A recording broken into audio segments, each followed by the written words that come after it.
ICE is a modern manifestation of the Confederate Army. Let me explain. In 1850, Congress passed the Fugitive Slave Act. The law required that all escaped enslaved people be returned to their enslavers. And this applied even if they had reached a free state.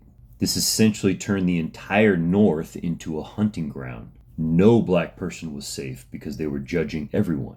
In response, northern states like Massachusetts and Vermont revolted, Wisconsin as well. They passed what were called personal liberty laws. It made it illegal for state jails to hold accused runaways, and it stopped state judges from helping federal slave catchers. Almost an exact parallel to today's sanctuary city and state laws. Now, we often think of the Confederacy as a champion of states' rights. However, in the 1850s, Southern politicians who would later become Confederates were the biggest opponents of state rights. They demanded that the federal government use overwhelming, crushing force to stop the northern states from doing this. It was only when they were confronted by Abraham Lincoln with war that they became proponents of states' rights. Northern states passed these personal liberty laws because their communities did not view federal marshals as law enforcement, but instead as foreign invaders and kidnappers, sent by the slave power of the South to kidnap their neighbors. The South would abduct people without due process and send them back.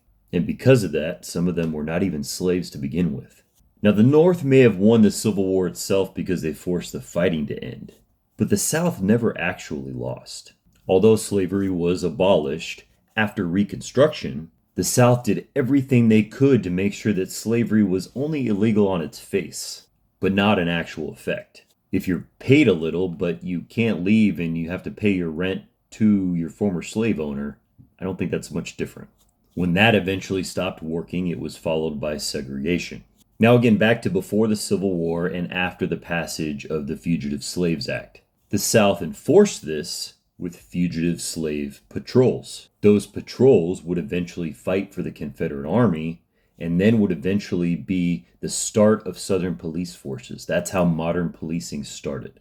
Whenever things went out of their favor again, they went back to being for states' rights. Remember, it was Virginia largely that led the way to having a large federal government. Now, those police forces have been used until today to maintain their way of life in the South and oppose the federal government when possible, like what almost happened after Brown versus Board of Education. That's why they had to send in federal troops to maintain order. Now, today, the Confederacy is back in charge. And for the first time in American history, they have a sitting U.S. president.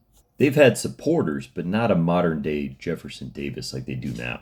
And so those states' rights are once again being tossed aside because it was never about that to begin with, just like with the Civil War. ICE is their modern-day army, a bunch of rednecks from the South and Middle America wreaking havoc on American cities. When they got their way in 1850, it took war to stop them. I pray that that's not the case today. ICE is a completely unnecessary agency, and yet today we even see some Democrats supporting them. We have CBP, the FBI, the DEA, and the Coast Guard, in addition to local and state police forces. You don't need any more than that. ICE was always just a way to maintain an unequal system. So I guess it's not surprising that it was started by a Southern president.